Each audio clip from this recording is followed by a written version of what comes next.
Senhor, minha vida oferecer como oferta de amor e sacrifício. Quero minha vida a te entregar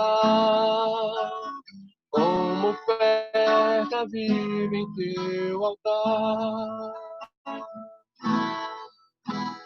Vem, Senhor, minha vida oferecer como oferta de amor e sacrifício. Quero minha vida a te entregar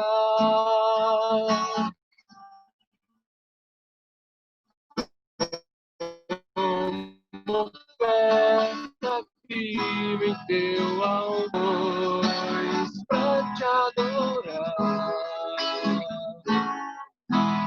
Foi que eu nasci, foi em mim o teu querer. Faça o que está em teu coração e que a cada dia eu queira mais e mais estar ao teu lado, Senhor. Pois pra te adorar foi que eu nasci.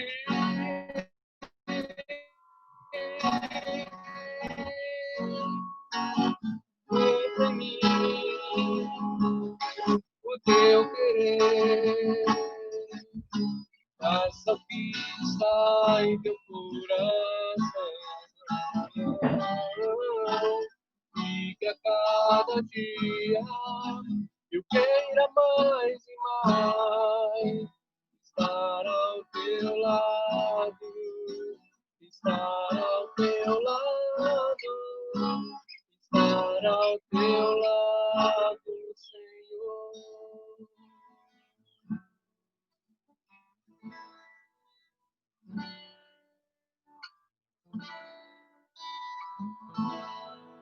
Ainda terei mais um aí depois, no momento que começar mesmo, viu?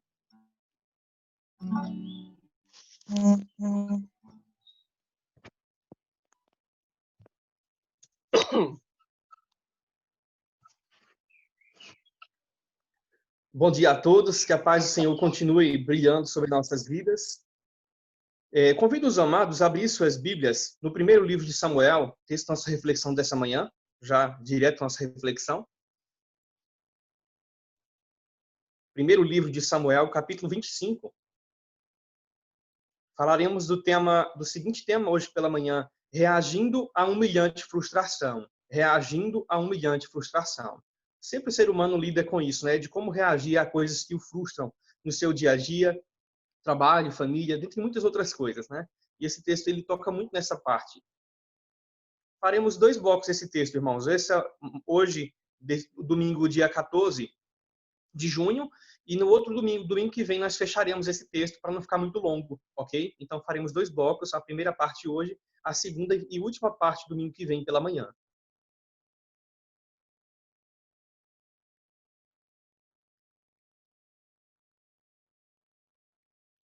Primeiro livro de Samuel, capítulo 25, a partir do verso 1. Diz assim, queridos: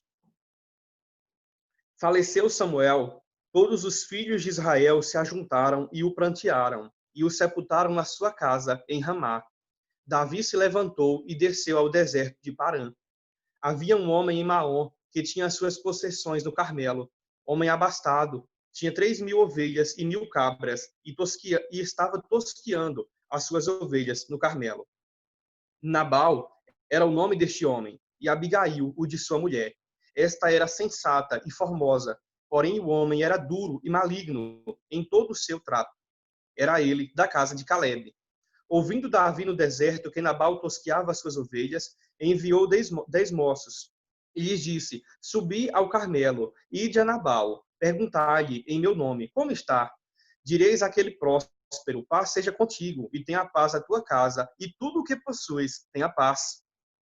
Tenho ouvido que tens tosqueadores, os teus pastores estiveram conosco, nenhum agravo lhes fizemos, e de nenhuma coisa sentiram falta todos os dias que estiveram no Carmelo. Pergunta aos teus moços, e eles te dirão: achem mercê, pois os meus moços na tua presença, porque viemos em boa hora. Dá, pois, a teus servos e a Davi, teu filho, qualquer coisa que tiveres à mão. Queridos, é interessante a convivência do ser humano, né?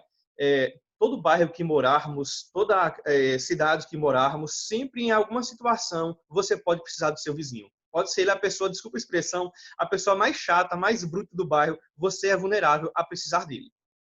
Porque nós somos seres humanos passíveis, vulneráveis de passar por alguma necessidade, seja ela extrema, ou mesmo que não seja extrema, mas imediata no momento. E nesse momento peculiar da vida de Davi, ao que tudo indica, ele até perdera o sepultamento, o momento ali solene que Samuel morre, né, nessa ocasião, é um divisor de águas. É tanto que Deus tinha usado esse grande profeta, Samuel, naquele tempo, para ser, vamos dizer assim, um tipo de mentor, né, para aqueles reis, Saul e os demais reis, e não é por acaso que Davi se torna um mavioso salmista de Israel. Mas nesse momento de fuga e de livrar-se de Saul, e dentre outras coisas, Davi vai para a região do Carmelo e de Maom. E nessa região, ele então lida com grandes vizinhos. E um deles, abastado, muito rico, era Nabal. Davi não faz um pedido aqui interesseiro, irmãos, querendo sua promoção, querendo aqui dar uma de espertinho, né? Usando do trampolim da vizinhança para se dar bem na vida. Não. Mas, na realidade, Davi passava por um grande problema de logística, porque ele estava com 600 homens muito distantes de socorro, então ele dependia para esses 600 soldados, sem contar os agregados a esses soldados e os seus familiares, ele então precisava de uma ajuda, né, emergencial, sempre, para manter seus 600 homens e os demais, né, vivos, né, com todos os alimentos e toda a questão vitalícia para o seu acampamento. Enfim, é nessa necessidade que surge não só o desejo, mas a obrigação necessária de pedir ajuda a alguém. Então, como Davi observava que era a tosquia das ovelhas, um tempo propício em que os grandes ricos naquela época deveriam ser generosos com os mais pobres, ou quem quer que pedisse ajuda, e aí, tendo tudo isso também em vista, queridos, é nesse momento específico que Davi pensa o seguinte: ele é da tribo de Caleb, não é um estrangeiro, não é um filisteu, não é um egípcio. Por que não pedir ajuda a alguém que é um irmão e é um vizinho ao mesmo tempo? Irmão não na fé, mas o irmão no sentido de linhagem sanguínea, no sentido de tribo. Tendo tudo isso, irmãos, em consideração, Davi então manda seus moços com uma forma humilde. Ele faz um pedido cortês, ele faz um pedido pacífico, primeiramente desejando a paz a este homem Nabal, que era um homem maligno em todo o seu proceder. Mas o narrador que nos conta isso, Davi até então não sabe quem era esse homem exatamente. O narrador que vai nos dando esses detalhes. Tanto que, se você observar essa narrativa, você vai ver que vão descrever primeiro como Nabal era, né, um homem muito ligado aos bens materiais, né, um homem muito ligado à questão do que possuía, ao materialismo, do que primeiramente um vizinho. Então, o narrador vai adiantar essas informações para nosso conhecimento, para que a gente já saiba interpretar o foco principal dessa história. É um texto muito conhecido, principalmente pelo que acontece na reação também da Abigail, a mulher desse homem. Mas esse é uma outra parte dessa história. Queridos, eu queria que vocês observassem ainda no verso de número 5, né? No verso 4 diz, aliás, né? Ouvindo Davi no deserto que Nabal tosqueava suas ovelhas, enviou 10 moços e lhes disse: subi ao Carmelo, ide a Nabal, perguntai-lhe em meu nome como está.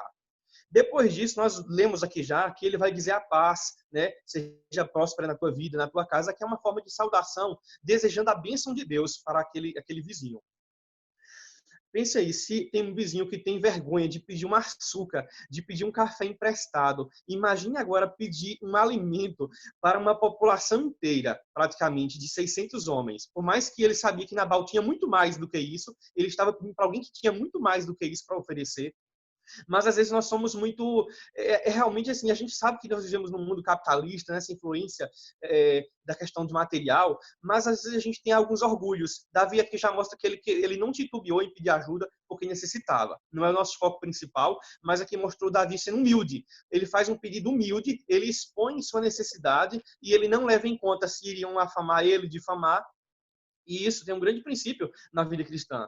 Nós devemos pedir ajuda aos nossos irmãos, sim. E muitas vezes até um estranho, vizinho, a depender da situação que estivermos. Mas com toda prudência e cuidado, porque nem sempre o que não é crente vai entender seu pedido de ajuda. E muitas vezes até pode te ridicularizar e muitas vezes ter uma reação inesperada.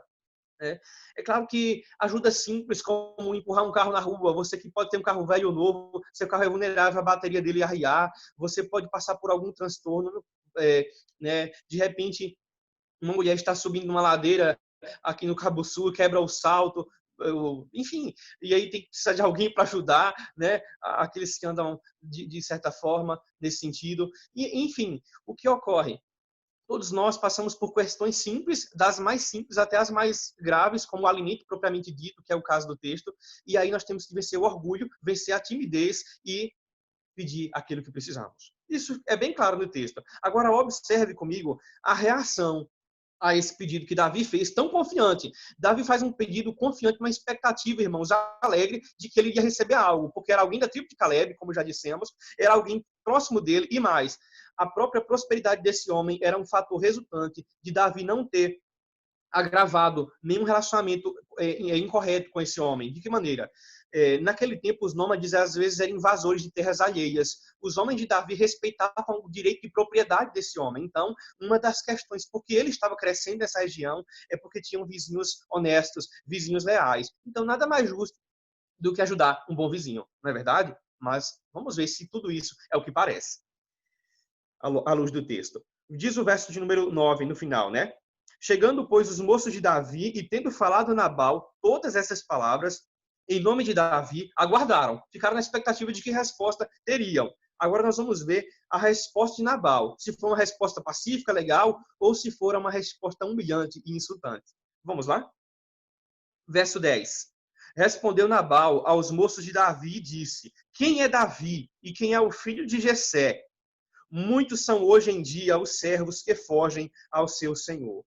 Tomaria eu, pois, o meu pão e a minha água e a carne das minhas reses que degolei para os meus tosqueadores e o daria a homens que eu não sei de onde vêm? Então os moços de Davi puseram-se a caminho, voltaram e, tendo chegado, lhe contaram tudo, segundo todas estas palavras.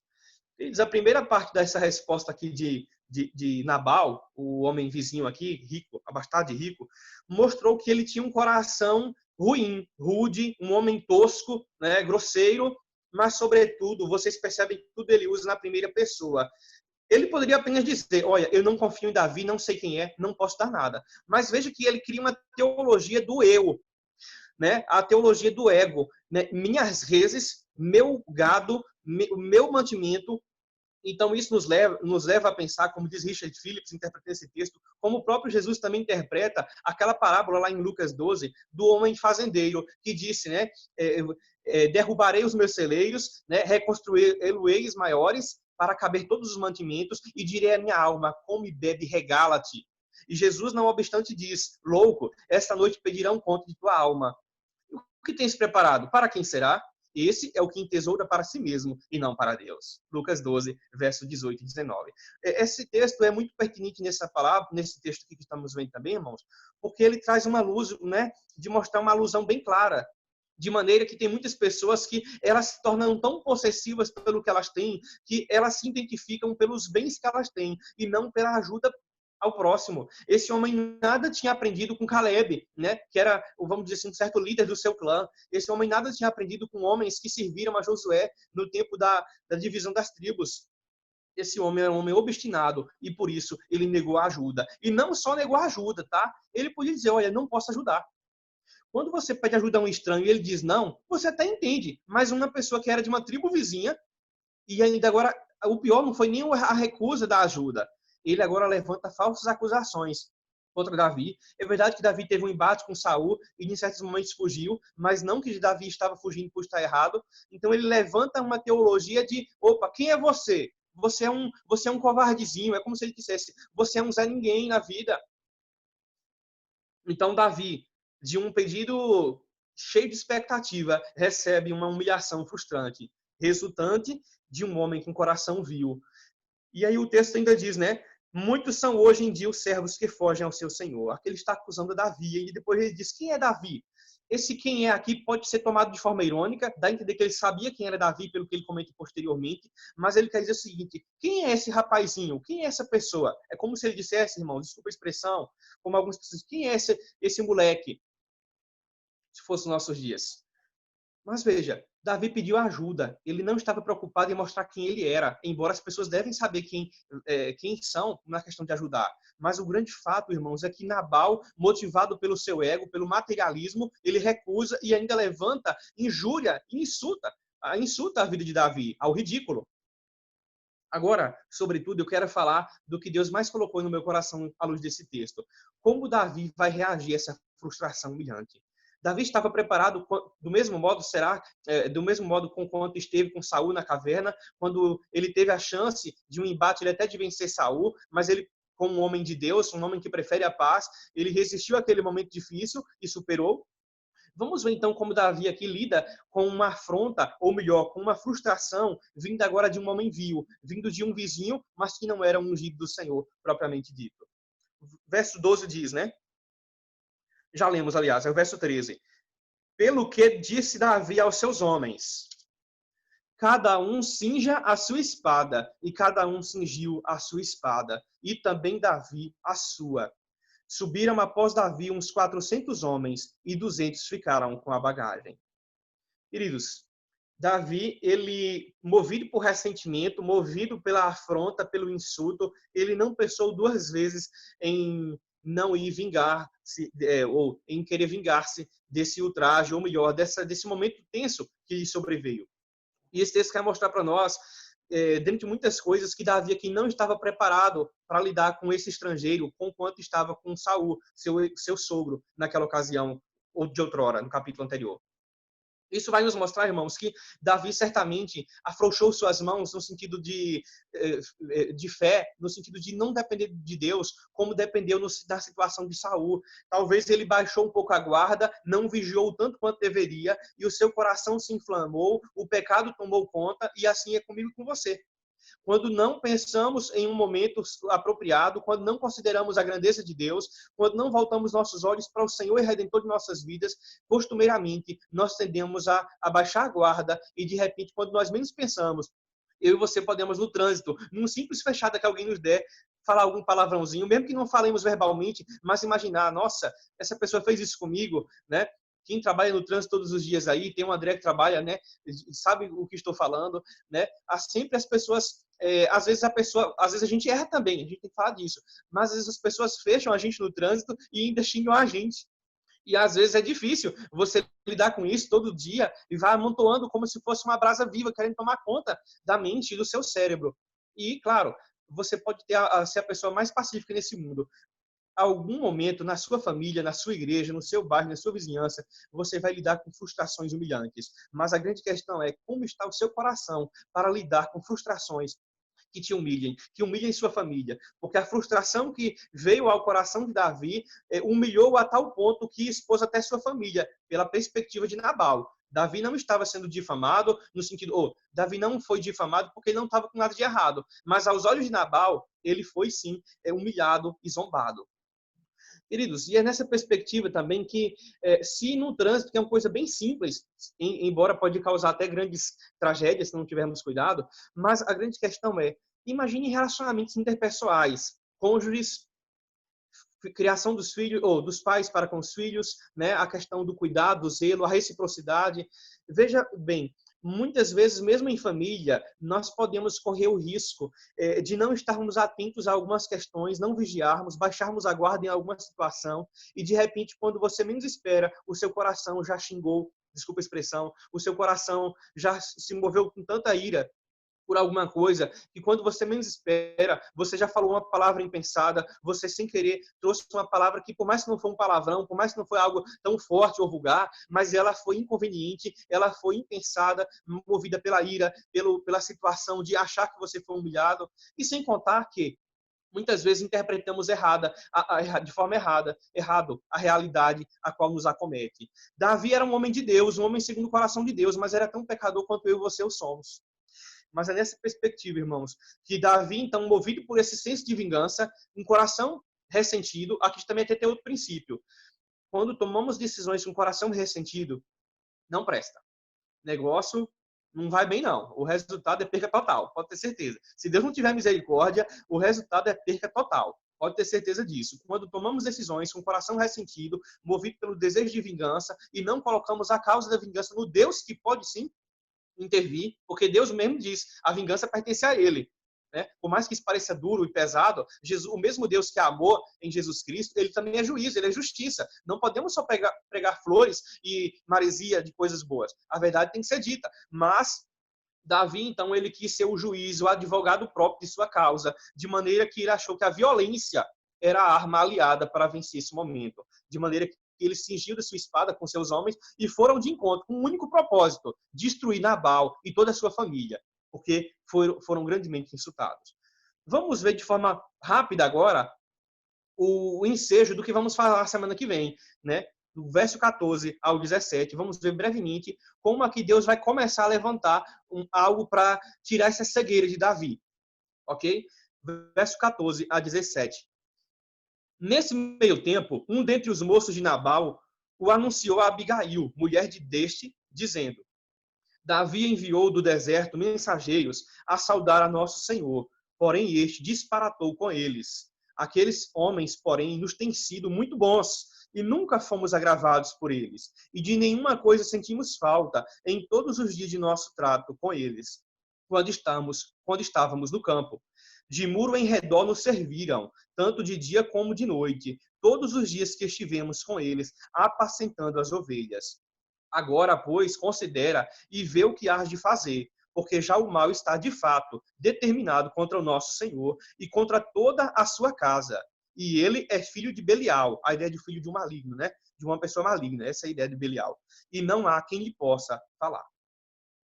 Queridos, como em todo pedido público que você pode fazer numa rua ou alguém, por mais que você tenha cuidado, o pedido veio à tona de maneira que um dos moços da casa de Abigail, mulher de Nabal, esse moço percebeu a conversa. Isso é aquele tipo de pedido, parece um caso de fuxico e fofoca, parece até novela, mas não é. O texto está mostrando um homem que fez um pedido. É como se fosse um de nós fazendo um pedido a um vizinho na rua, e mesmo que você não falou tão alto, um vizinho escutou, os dois vizinhos. Desses dois vizinhos, alguém escutou, não para levar como se fosse uma fofoca adiante, mas percebeu sua necessidade, o que é diferente, e de repente, opa, vou ter que intervir. Porque a pessoa, além de não receber ajuda, ainda foi humilhada, insultada, então eu vou ver quem eu posso recorrer para ajudar. Se a gente for observar esse contexto geral, é o que ocorre. Esse moço, que nem o nome é revelado aqui no texto, mas ele vai anunciar a mulher de Nabal, porque era uma mulher sensata, prudente, pacífica e grandemente sábia da parte de Deus. Então ele vai resumir da seguinte maneira: olha, esses homens nos serviram de muro em redor, eles estavam lá protegendo nossos bens, então nós devíamos sim oferecer-lhe ajuda. E lembremos-nos que Davi se coloca como filho no pedido. Davi pediu qualquer coisa que tivesse à mão. Se você voltar os olhos ao texto com mais tempo e cuidado, você vai observar que Davi faz um pedido de coração, humilde, um apelo propriamente dito.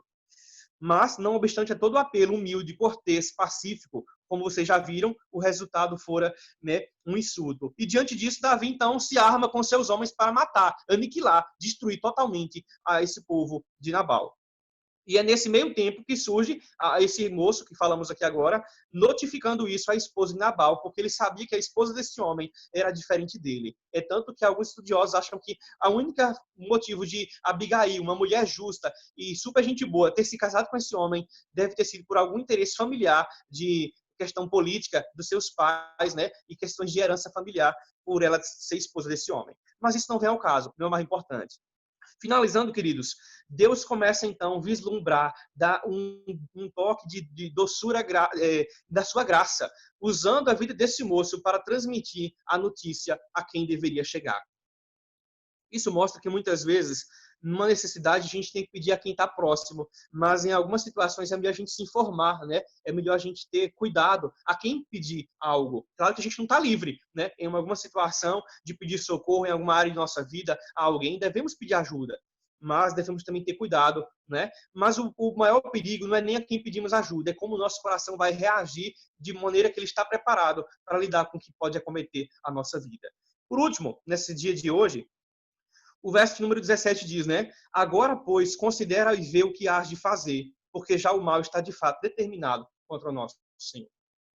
Queridos, o verso final dessa parte, dessa nossa exposição dessa manhã, vai nos mostrar que esse moço, então, deixa aqui, né, a bomba na mão da esposa de Nabal. Olha, aconteceu tudo isso. Agora, tu, que é uma mulher prudente, vê o que tu pode fazer. Né? Simplesmente isso. Né? Se você não fizer nada, vai ter uma operação, desculpa a expressão, como se fosse uma operação, né, de aniquilamento da sua família, porque o mal já está determinado. Davi vem com toda a fúria, devorando o caminho, e de fato isso aconteceu. Então a perspectiva é, Deus levantou um homem para anunciar uma nova que não era tão boa, mas para uma mulher que poderia fazer diferença por temer a Deus. E aqui nós vemos um vislumbre que nós não vamos explorar, vai ficar com esse tom de querer saber um pouco mais na próxima semana com a graça de Deus. Então eu queria que você observasse isso. Deus começa a levantar, né, pontos de apoio para que Davi enxergasse a realidade como ela deve ser enxergada, como ela deve ser vista, né? Davi estava cego, motivado pela violência, pela vingança, pelo difame que lhe fora sofrido, e aí nesse interim, nesse meio tempo, que Deus levanta uma ponte pacífica, uma diplomacia de alguém que poderia, né, não só advogar sua causa, mas trazer-lhe diferença e o impedir de derramar sangue, por mais que Nabal fosse um homem vivo. Eu queria então que você observasse isso à luz, finalizando essa porção.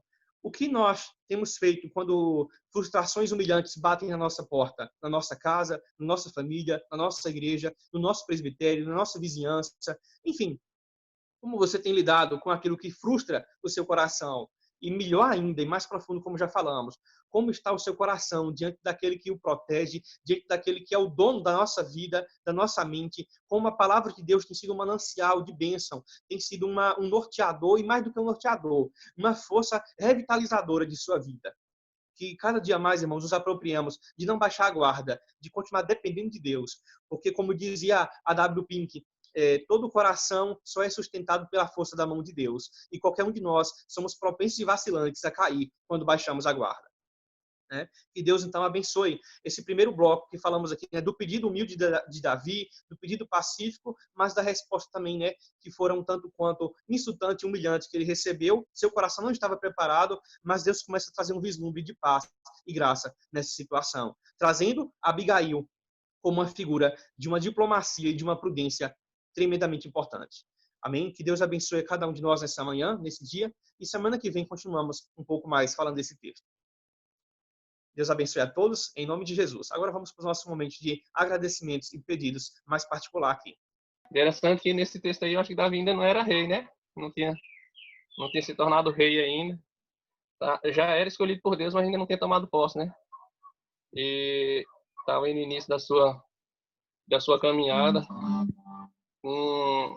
Segundo os textos atrás, fala que tinha uns homens aí que eram bem aqueles rejeitados pela sociedade, um povo mais, vamos dizer assim, aqueles homens tranqueira que estavam ali ajudando Davi a serviço do Senhor também a favor de Davi, mas Deus foi tão propício que depois veio ele ser assim o maior rei de todo Israel. Mas eu queria cantar essa canção e assim como as pessoas conheceram Davi como conheceu, passaram a conhecer também a geração de Davi, que é Jesus Cristo, né? E Jesus Cristo é a pessoa mais importante das nossas vidas, como ser humano, se tornou um de nós e assim também cumpriu a sua missão e deixou esse legado para todos nós seguirmos em rumo à salvação. Mas essa canção fala que para nós adorar a Ele, adorar o Pai, é preciso nós conhecermos o Pai. É preciso conhecermos o Filho e o seu Espírito que está em nós. Então, e obedecer, porque se não tiver essa obediência, não vai valer a pena estarmos nesse caminho para o céu. Mas diz assim essa canção. Se eu quiser adorar a Deus, tenho que entender seu filho.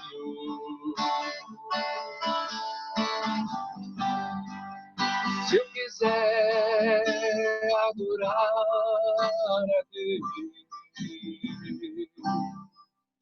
tenho que ouvir esse e obedecer.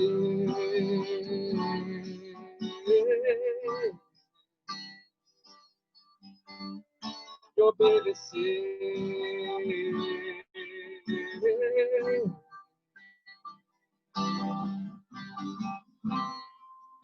Tenho que aprender a ouvir. Mesmo sendo que não quero.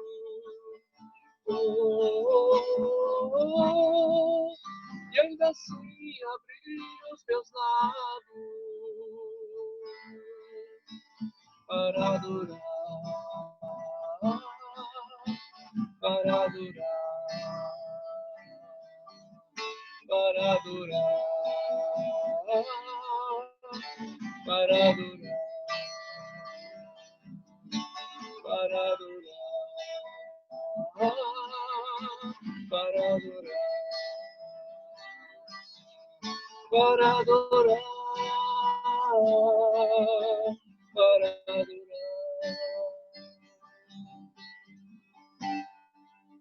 Se eu quiser adorar a Deus, tenho que entender seu filho.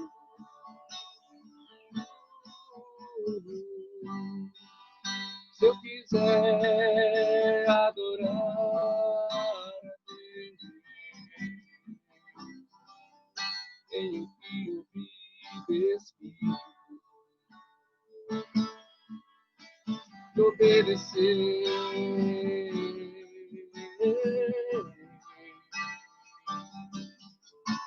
E obedecer.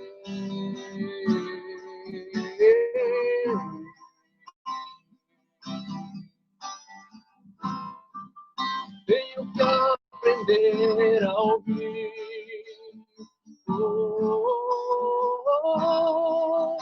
Mesmo sendo que não quero.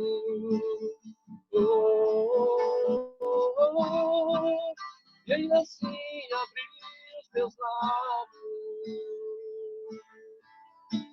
para adorar, para adorar, para adorar, para adorar. Para adorar, para adorar, para adorar, para adorar.